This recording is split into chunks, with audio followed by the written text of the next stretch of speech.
Hey everyone, so I might do a video about how my first 4 months has gone on Teachers Pay Teachers. It's a topic that I would have been interested in 6 months ago, still interested in today. More of just a check-in with how I'm going so that you can better decide, have some more information to decide if starting a TPT store is for you.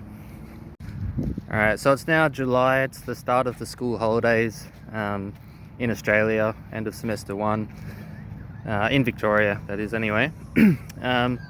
So I've had my TPT store for 4 or 5 months now. I started it in March, and I've got just over 100 products now, so about 20 of them are for free, and there's about 80 paid products, majority of which are word searches at the moment. Some targeted word searches for science content, and then I've got about 10 or 15 products that are more the types of activities that are going to fill a whole lesson. So to make those 100 resources, I've probably spent well over 200 hours doing that. All right, and in terms of total sales, all right, $30 US is the total sales after the TPT fees. It's about $22. So if you look at it per hour, all right, it's about less than 10 cents per hour, how it's working out at the moment.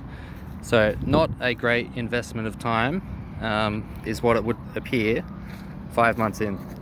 Last month I was in the 60th percentile for May, so meaning that I'd actually sold or made more money, which was only $10. I made more money than 60% of the sellers on TPT. All right, so there's a lot of people, that tells you, that have TPT stores that aren't making money. All right, and for June, all right, sales went down a lot. I only sold 3 products for all of June. That's in the 28th percentile, so still just selling 3 products $1 each, that's more than 28% of the teachers and the people who are making TPT stores. So when you're considering making a store, just be aware that while there are people on TPT who are making great incomes, and I'm hoping to become one of those people eventually, starting off, you're probably not going to be one of those people. At the moment, being start of July, I think it's the middle of the holidays in the US. I'm not sure about Canada. Probably all of Australia's on holidays, New Zealand. So now would be the least busy time on the store. So I'm hoping that explains the lack of activity at the moment.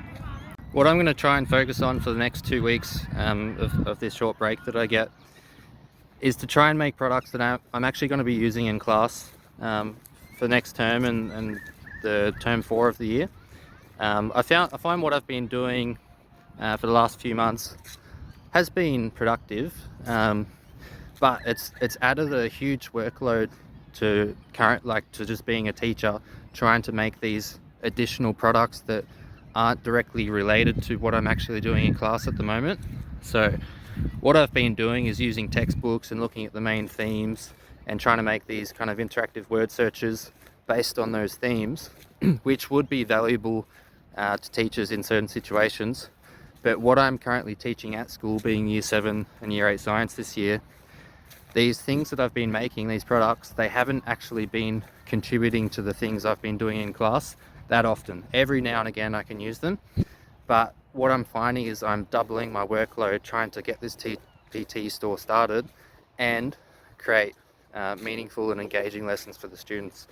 So if you are making a TPT store, I would suggest, even though it might be nice to kind of start it in a nice way of doing one product at a time, and they're all kind of connected, and then you can make these bundles, try and make products that you're actually going to use in class the next week or the next month, so that you're not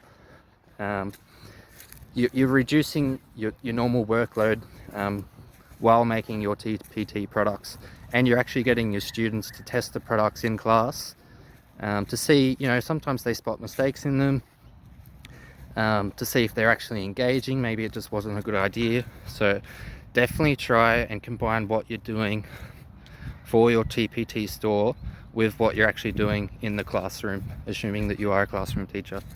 Also, with starting a TPT store, it's worth having a look at all the people on YouTube already who have made some good recommendations on how to get started. Watch their videos, they're quite good. What I had to do just the other month was I had to go back and, well, I didn't have to, but what I chose to do was go back and update all my thumbnails on the TPT store, because I realized even though I had a product preview and I had the main cover thumbnail, I didn't include the other thumbnails, which when looking through other people's stores and seeing how their products were displayed is really helpful. You're probably going to get more sales, so I had to go back through, adjust 90 or so products to make sure that they were more revealing into terms of what was actually included in the product. So before you get started, or at the very beginning, try and look at what the best sellers are doing, and obviously don't copy what they're doing. You need your products to be unique and to be valuable to you. But in terms of how they advertise their products, all right, they're the best sellers, so learn from them. All right, what they're doing works. Don't try and reinvent the wheel, as they say. All right, another good thing I heard on one of the YouTubers channels out there, these two female teachers who now kind of manage other people's TPT stores. All right, if you see them, watch their video. But they made a good point that when they were initially started with TPT, they didn't really know what products to make. They kind of just made a bit of everything. But what they did is they looked at their data, they saw where the most previews were happening or the most sales were happening, and then they tried to specialize in those things, right? Because that's what people wanted to buy. So if at the beginning you're not really exactly sure what you want to do, just get started with something, and then after a few months, right, you might get some data where you can kind of see what people are interested in buying from you, and then you can try and target making those resources. So what I think I've realized now, I've made a few lessons, 2 or 3, about how to write different parts of a scientific report. Those products have a lot of previews and a couple of purchases too, compared to the word searches and whatever else I've got. So what I'm going to try and do on this break is make a bundle to do with how to write a lab report, how the scientific process is done, and trying to make them as interactive as possible, and hopefully just by looking at the amount of people that are previewing those products and purchasing them, if I can get more products in that area, then hopefully I can boost my sales and maybe, find a niche in that particular field. When it comes to making your products, while I don't have any evidence to say what I'm about to say is correct, I'm of the opinion that you need to make things that you're actually going to use and you're actually going to value as a teacher. So if I look through TPT and I'm typing in forces, for example, I'm making some products and forces at the moment. There's lots of PowerPoints and simple diagrams and things for kind of primary school kids to learn about forces, but I can't find anything that really describes in detail how to actually understand free body diagrams, how you construct a free body diagram. So what I'm trying to do now is specialize in these kind of worksheets where it's not just simple yes/no questions or match the definitions. We're actually building the student understanding of how to construct and perform a particular skill. In class, I almost never use PowerPoints. I find they're boring, the students fall asleep, and in Australia, I'm not sure about the rest of the world, it's very difficult to maintain the attention of students. All right, you need to have them actively working on problems that they can see the value in. So that's the type of product I'm trying to create on TPT.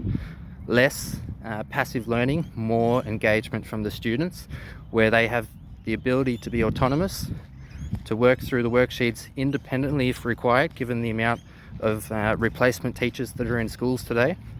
All right, so that they can still get a valuable education, but doesn't require a teacher being in front of the classroom, talking through a PowerPoint and writing notes down. All right, so what do I think I'm going to get out of Teachers Pay Teachers? All right, obviously I've started it to make an extra income. All right, the whole reason I started a TPT store is that so hopefully one day I can have a passive income. I can travel, I can relax, right, and still make some money. And I'm not having to, you know, work every day of the rest of my life until I'm 80, right, which is what the current kind of system looks like it's getting people of my generation set up for. All right, so I want to generate a passive income that makes me money, all right, for years and years to come. Gives me flexibility and options to choose to, you know, go down other career paths if that's what I want to do. What do I expect from TPT over the next 6 months? All right, what I'm going to focus on is what I can do, and I've kind of set a goal of making 200 products by the end of the year. That's not going to be 200 worksheets that are highly engaging. All right, these worksheets that I'm making at the moment, they take me about 10 hours of time to make one. All right, so there's $1, $2 or $3 product I'm making that I'm spending 10 hours of time investing into research, the history of it, who discovered it, all right, how it's employed. I'm trying to make things as accurate as possible and engaging as possible for these worksheets so that teachers can just walk in, hand it to the students. They don't even have to teach it if they didn't need to. Learning would be enhanced if they did, all right, but that's not really required. There's a teacher in the room with these worksheets. The instructions are on the sheet, and the questions are targeted to those instructions and that information. So that's the kind of products I want to make, right? But they're time consuming. They take about 10 hours each or more. So to get to 200 products, it's mostly going to have to be probably another 50 to 70 word searches, given that I'm at 100. All right, those word searches take me anywhere from an hour, but if I include the reading, maybe 2 hours to make each word search. Once I'm at 200 products at the end of the year, I'll assess how my sales are going and see if it's worth the continued investment of time in building the TPT store. All right, maybe my products just aren't desirable. Maybe they're not useful for teachers. All right, I don't know that yet until I get to a stage where I feel I've got enough products and they're visible on the store, all right, and people are previewing them and they're not wanting to purchase them. All right, if I get to that stage in 6 months and I decide that's the case, all right, I'll stop and I'll start another endeavor, because you don't keep doing what doesn't work. All right, but I'm not at that stage yet. All right, as I said before, currently we're on middle of holidays. No one's going to be really looking at TPT. No one's going to be purchasing products. So now's the time to keep building, to keep making valuable products, so that when people need to purchase them, all right, they can. All right, I'll try and do another video maybe in a few months from now, so I can give you an update of the progress if you see this before then. I still have faith, even though I started this video with saying I've only made $30 on TPT and I've spent, you know, 200 to maybe 300 hours in making products. I still have faith that in the long run, if I persist and I believe that the products I'm making are quality products, then sales should naturally increase when people start searching for the themes of the topics that I'm making products on. All right, I think the stuff I'm making is valuable and is something that you'd want to purchase. All right, I have paused for a while and I've forgotten what I was talking about, but maybe I can start to do a quick summary of this video now. So the first thing I brought up was I've got about 100 products on my TPT store at the moment. I've been doing it for about 5 months now, and I've made $30 from the investment of between 200 and 300 hours of time. All right, so make up your own mind if you think that's a valuable use of time. I'm still going to persist until the end of this year, and I'll see what, you know, when I have 200 products and it's a more busy time of year, I'll see how my sales are looking then. But at the moment, all right, there are many other things I could have been doing to make a lot more money. As the TPT percentile is telling me, is when I made $10 in a month, that's more than 60% of the sellers on TPT were making. When I only made $3 last month, that's more than 28% of sellers on TPT. All right, so you've got a lot of competition and it's not as highly profitable as what you might be led to believe. It is highly competitive. All right, and these people you're competing with in making your products, they're not dumb, they're teachers, they're making quality products that they think are useful in the classroom as well. All right, so you have to be exceptional at the products, at making the products the teachers are going to want. All right, don't have these unrealistic expectations that I think there are in some videos. Where, for example, last week I saw this video of this music teacher, and good on her, but she said in 6 months she was starting to make like $100 a week or so. All right, I just don't think that's going to be happening, and I've invested a lot of time in this so far. Unless it's your full-time job, all right, and you're spending 40 hours a week doing this, they're probably not going to be your results. So you need to curb your expectations. All right, the second theme that I kind of mentioned was to make sure you're making products that you're actually going to use in the class. All right, so I made a mistake. Well, I made it harder on myself by making products that I wasn't going to need in class for the next week or month. All right, even though I would have made way less products if I had have done that, all right, it would have been more valuable and less work for me, because I would have been making stuff for my TPT store that I could then use in my lessons. All right, and I didn't have to plan 2 different lots of activities. All right, I would have been combining the 2 things into one. All right, the third and final thing I'd recommend is what was I going to say?